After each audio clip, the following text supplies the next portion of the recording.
la paracha de la semaine du grand rabbin Jacques Waknin.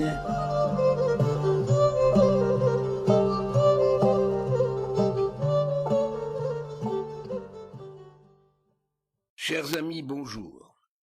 Dans la paracha de cette semaine, Vayelech, Moïse prend congé de son peuple qu'il a fait sortir d'Égypte et conduit jusqu'à l'entrée de la terre promise aux ancêtres et donnée à leurs descendants.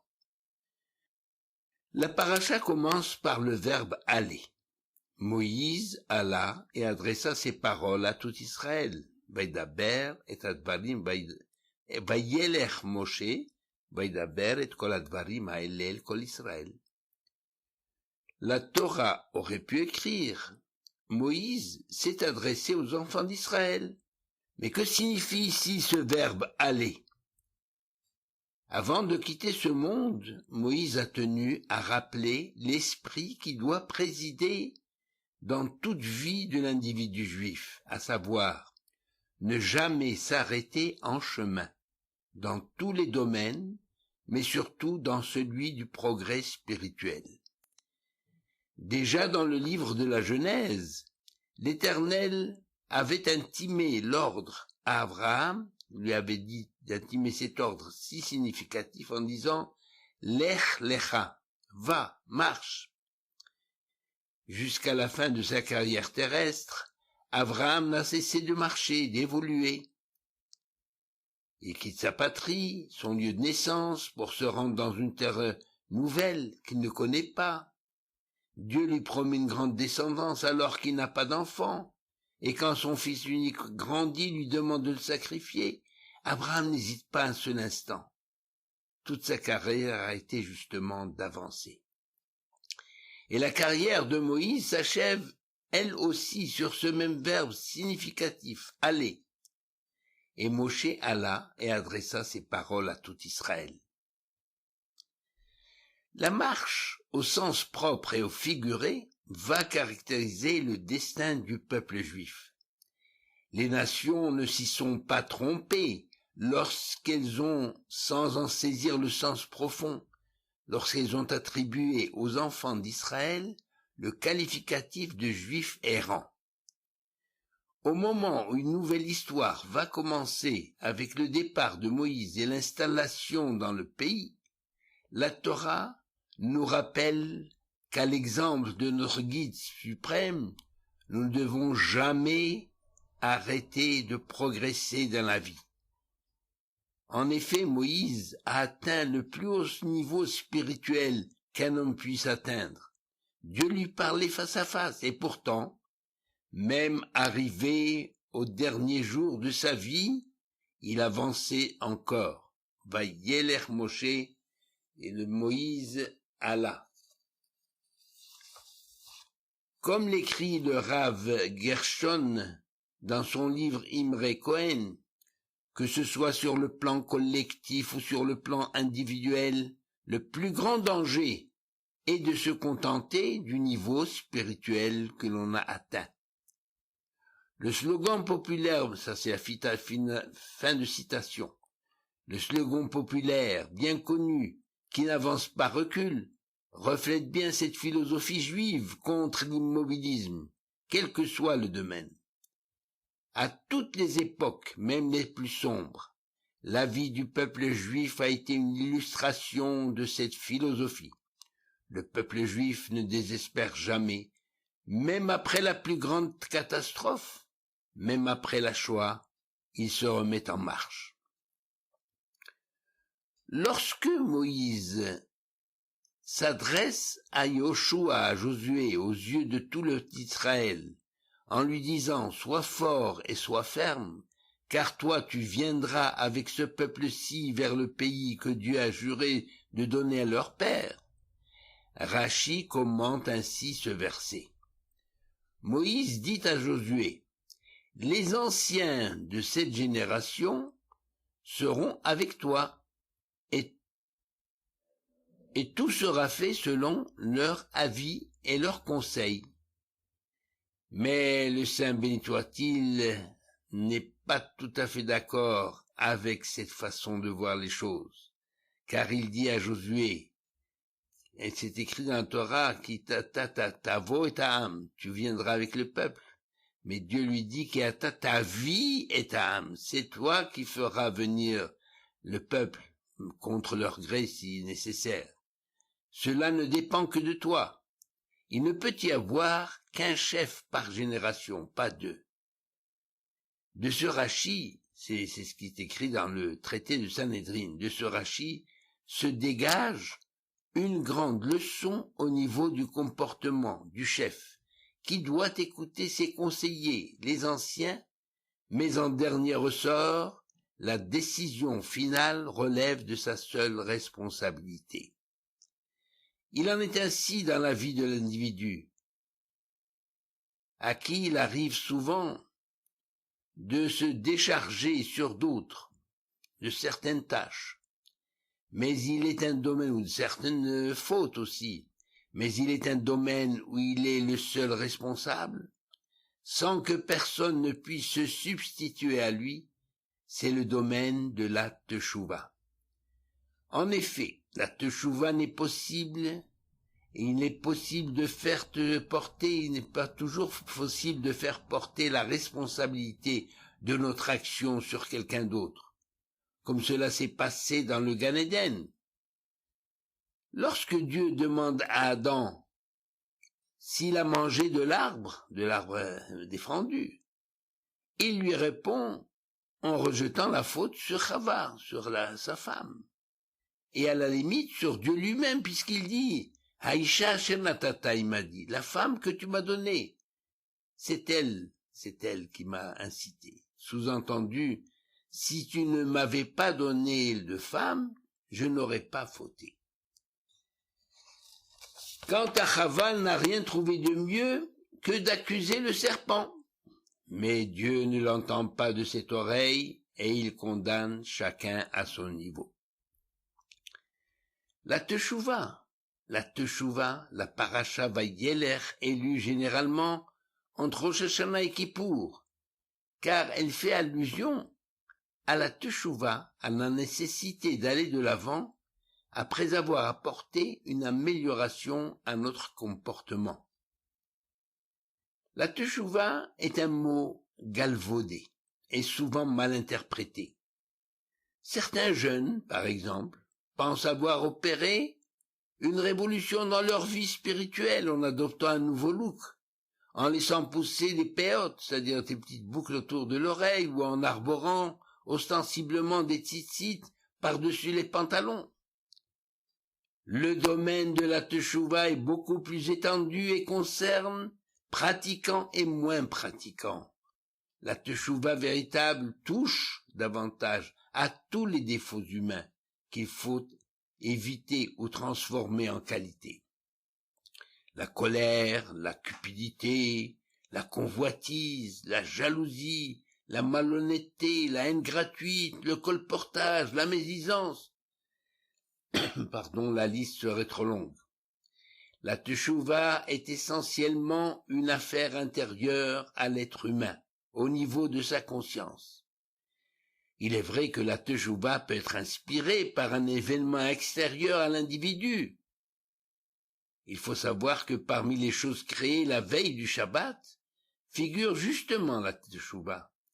Sans la possibilité de teshuva, c'est-à-dire sans la faculté de corriger certaines erreurs, de redresser certaines situations, le monde ne pourrait pas tenir. Cette idée est évidente sur le plan matériel. La plupart des inventions et des progrès de l'homme sur Terre ont d'abord pour objectif d'éviter que certaines catastrophes se reproduisent. Il en est de même sur le plan spirituel et moral. Le déluge s'est abattu sur l'humanité suite à l'indifférence de la génération de Noach face aux avertissements divins dénonçant la violence et l'immoralité. Sodome et Gomorrhe ont subi la destruction totale pour les mêmes raisons d'ordre éthique. Donc la teshuva est nécessaire au monde. Et même si la Teshuvah comporte 4 étapes, elle peut se résumer d'un seul mot, réparation. Cette réparation peut aussi s'effectuer sur le plan matériel, vis-à-vis d'autrui, ayant subi un dommage, par notre faute. Mais elle est toujours accompagnée d'une réparation morale et spirituelle. La Teshuvah, souvent évoquée dans la Torah, relève davantage de ce domaine moral et spirituel. Elle nécessite la reconnaissance de la faute et son abandon, mais aussi la promesse de ne plus recommencer. L'homme de la Teshuvah acquiert un cœur nouveau. Il n'est plus la même personne au niveau de ses pensées et de son comportement. Selon nos sages, il existe 2 sortes de Teshuvah. La Teshuvah par amour et la Teshuvah par crainte du sentiment. La Teshuvah est à l'origine des jours dits redoutables, les Yamim Noraïm de Rosh Hashanah et de Yom Kippour. Alors que le jour de Kippour est entièrement consacré au jeûne et à la pénitence, les 2 journées de Rosh Hashanah sont dédiées à la gloire de l'Éternel, dont la royauté est proclamée et magnifiée par la communauté d'Israël. Essayons d'expliquer cette différence. Le rabbi de Lubavitch nous explique que dans la pensée chassidique, Rosh Hashanah a un caractère particulier. Tout au long de l'année, nous servons Dieu principalement dans les limites de notre raison. À Rosh Hashanah, nous ne poursuivons pas un objectif rationnel. Nous répondons plutôt à une évidence et à une révélation émanant d'une source qui dépasse notre entendement. En des termes, fin de citation, en des termes plus simples, à Rosh Hashanah, nous intronisons l'Éternel, roi de l'univers et roi sur nous. Nous essayons de nous attacher à Dieu par toutes les fibres de notre âme, chose étrange en vérité, car Dieu n'attend pas de nous son titre de roi, puisque déjà tous les matins on chante le poème écrit par le Rambam, Adon Olam Asher Malach Beterem Kol Yetzir Nivra, c'est-à-dire il était le maître, Dieu était le maître du monde avant la naissance de tout être créé. Alors que veut dire que Rosh Hashanah, on intronise Dieu? Eh bien, Rosh Hashanah bénéficie d'une lumière particulière qui atteint jusqu'au tréfonds de notre âme. Et la Teshuvah de ce jour nous est inspirée par la majesté divine, non pas au regard de nos manquements ou de notre impureté, mais par l'attrait magnétique que cette lumière exerce sur nous. C'est pour cette raison que le culte de ce jour, le jour de Rosh Hashanah, ne comporte ni vidouille, ni confession, ni larmes de regret, mais uniquement des bénédictions pour l'année nouvelle que nous sollicitons de la part de notre Père céleste. Avinu Malkeinu, Avinu notre Père, notre Roi. Donc, nous commençons pour changer. Nous devons d'abord être conscients que nous sommes les serviteurs du roi. Tandis que le jour de Kippour est tout à fait différent. C'est les grands jours de pénitence au cours duquel nous jeûnons et nous évoquons toutes sortes de fautes, même celles que nous n'avons jamais commises, pour en demander le pardon. Sur le plan historique, le jour de Kippour a été institué pour effacer la faute du veau d'or. Le jour où Moïse est redescendu de la montagne avec la promesse divine du pardon. En effet, c'est un petit rappel historique, lors de la première descente du mont Sinaï, Moïse portait les 2 tables de la loi, qu'il a brisées à la vue du veau d'or. Alors l'Éternel ayant décidé l'extermination du peuple d'Israël pour le remplacer par une descendance issue de Moïse, Moïse a prié avec une grande ferveur et a réussi à abroger le projet funeste. Il a réussi à obtenir l'abrogation du projet funeste. Et le jour de cette seconde descente fut justement fixé comme jour du pardon pour les générations. Qu'est-ce que cela veut dire? Cela veut dire que la Teshuvah du Yom Kippour suit une catastrophe qui a été évitée. Le caractère spécifique des Yamin Noraïm a été immortalisé par le roi David dans le psaume 27, que nous lisons pendant tout le mois d'Elul. Les David à Hachem, Ori Veishei. L'Éternel est ma lumière et mon salut. Mimi ira, de qui ai-je, de qui ai-je peur, de qui ai pouvoir avoir peur. Or, le salut est souhaité après une catastrophe, le jour de Kippour. La Teshuvah est donc une dynamique de vie, la vie étant symbolisée par la marche, puisqu'on parle de la marche du monde, la marche du temps, la marche d'une affaire, la marche de la santé. On dit, comment vas-tu? Comment allez-vous? La Torah étant la vie, il est normal de parler de marche à propos de la Torah. D'ailleurs, c'est écrit dans une paracha, Im bechukotai telechu. Im bechukotai telechu. Si vous marchez selon mes préceptes. Pour quelle raison employer le verbe halor, le verbe aller, puisqu'il existe bien d'autres verbes pour exprimer l'obéissance, la fidélité au commandement divin? En fait, la marche est révélatrice du caractère de la personne. Il est vrai qu'on dit d'une personne honnête ou d'une personne obéissante, c'est une personne qui marche droit. Mais dans la réalité, on peut déceler le caractère d'une personne selon sa démarche, lente ou rapide, énergique ou indolente.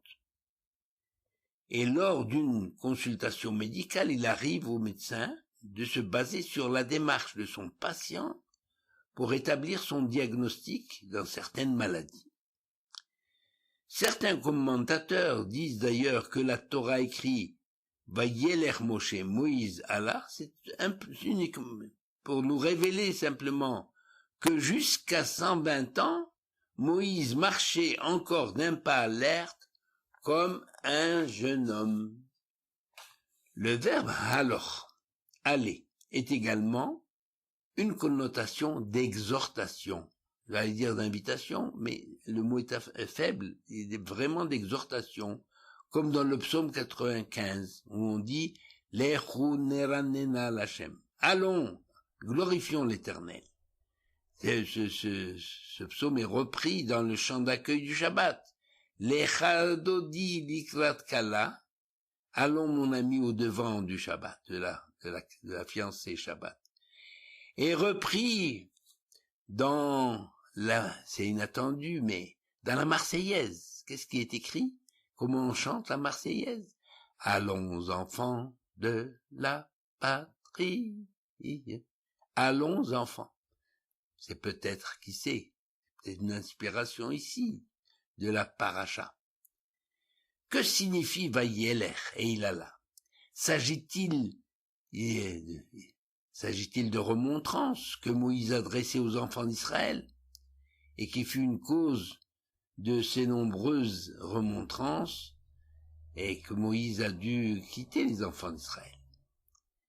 La Torah ne précisant pas où Moïse est allé, nos sages en déduisent qu'il est allé rendre visite à chaque tribu pour réconforter le peuple en lui expliquant qu'en définitive, il ne peut compter que sur son Créateur.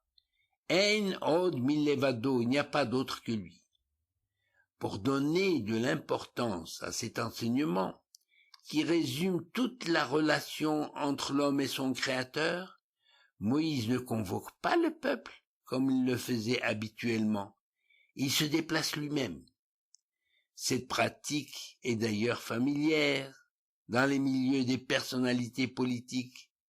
En dehors des meetings et des réunions publiques, les hommes politiques, surtout en période électorale, n'hésitent pas à descendre dans la rue pour se mêler à la foule, serrer des mains et parler à l'un et à l'autre. Ces politiciens misent sur le fait que les gens du peuple apprécient ces visites comme un privilège qui leur est réservé personnellement et ils profitent de la situation. Pinchas Ashpeli, dans son livre, rapporte une interprétation moins élogieuse de ce passage, en disant que Moïse alla. C'est une interprétation qui reflète une triste réalité concernant l'attitude des gens vis-à-vis des dirigeants en place. Dès que le peuple apprit que Moïse était sur le point d'abandonner ses fonctions, ils se sont détournés de lui et se sont occupés à établir des liens avec son successeur. Ils n'étaient plus enclins à rendre visite à Moïse, comme ils le faisaient auparavant. Et donc Moïse a senti le besoin d'aller vers le peuple.